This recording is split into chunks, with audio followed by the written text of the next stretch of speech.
सबसे ज़्यादा जो सफ़र कर रहा है इस मुल्क में वो इस मुल्क की आवाम है। अगर ये तीन लोगों का झगड़ा है या पॉलिटिकल पार्टीज़ का झगड़ा है तो सब लड़ रहे हैं और हमारा मीडिया पाकिस्तान के अंदर ही एक दूसरे से जंग करता हुआ दिखा रहा है। चाहे वो मुजाहिरीन के ख़िलाफ़ मुजाहरे कर रहे हों या एक सियासी पार्टी किसी दूसरी सियासी पार्टी के साथ लड़ रही हो।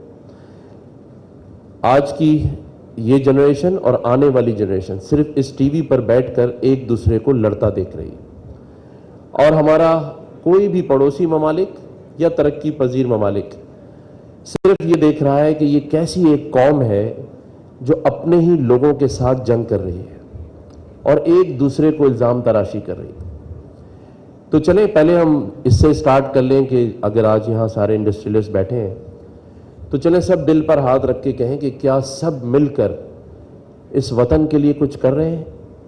क्या सब ये चाहते हैं कि वो पूरा टैक्स दें? आज 1 बिलियन और 2 बिलियन डॉलर के लिए आपका ये पाकिस्तान दुनिया के सामने हाथ फैला रहा है और रुस्वा हो रहा है। और मैं जानता हूं कि ये पाकिस्तान दुनिया में 2 और 3 शायद ऐसी कंट्रीज होंगी जिसकी कैश इकोनॉमी दुनिया में ज़बरदस्त है। यहाँ कैश की कमी नहीं है। इस शहर में और पूरे पाकिस्तान में ऐसे ऐसे बिजनेसमैन पड़े हैं जो 5-5 अरब और 8-8 10-10 अरब के प्लॉट्स मिनटों में खरीद लेते हैं। लेकिन हमारे पास पाकिस्तान को देने के लिए कुछ नहीं। हर आदमी टैक्स देते हुए घबराता है। मेरी मोनिस अलवी साहब से 2-3 दफ़ा बात हुई तो मुझे कुछ लोगों ने कहा कि यार ये बड़ा जुल्म कर रहे हैं शहरियों पे। मेरी इनसे पहले कभी मुलाकात नहीं थी तो मैंने इन्हें बुलाया और इनसे बातचीत शुरू की। तो वो एक डायलॉग है ना किसी फिल्म का कि मैं इनको कहने वाला था कि बस कर दे भाई रुलाएगा क्या। तो इनकी इतनी सारी मजबूरियां सुनी तो मैंने कहा मुझे रोना ना आ जाए कहीं। लेकिन इससे ज़्यादा जो रोना है वो आवाम का है। लेकिन आवाम को भी ये सोचना है, लोगों को भी ये सोचना है कि जब अगर आप टैक्स ही नहीं देंगे, आप बिजली का बिल नहीं देंगे तो फिर ये इदारे कैसे चलेंगे। और इन इदारों को भी सोचना है कि अगर ये कुछ करने की सकत ही नहीं रखते तो फिर ये क्यों काम कर रहे हैं।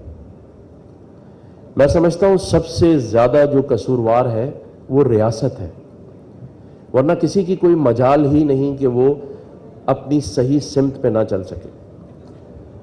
सिमत रियासत दिखाती है, इदारों को भी और आवाम को भी, और इंडस्ट्रियलिस्ट हो या ताजिर बरादरी हो। अगर कानून नहीं होगा किसी भी मुल्क में और उसका नफाज नहीं होगा तो इस तरह की 100 कॉन्फ्रेंसेस कर लें, वो सिर्फ और सिर्फ एक प्रोग्राम की हद तक होंगी और फिर ख़त्म हो जाएंगी। क्योंकि हमें तो पता ही नहीं कि हमने जाना कहाँ है, करना क्या है। क्योंकि मुल्क तो 2 ही लोग चला सकते हैं, या तो लीडर चलाता है या कौम चलाती है। और माजरत के साथ ना कौम है न लीडर है। क्योंकि कौम कैसे होगी, हम तो कौमियतों में और फ़िरकों में बट चुके हैं। हमारे पास इतना टाइम ही नहीं कि मुल्क को देखें, पाकिस्तान को देखें या इन इदारों को चेक करें कि इन पाकिस्तान में ये इदारे कर क्या रहे हैं। क्योंकि हुकूमतें तो, रियासतें तो फलाही होती हैं, लोगों के कामों के लिए होती हैं, लोगों को फैसिलिटेट करने के लिए होती हैं।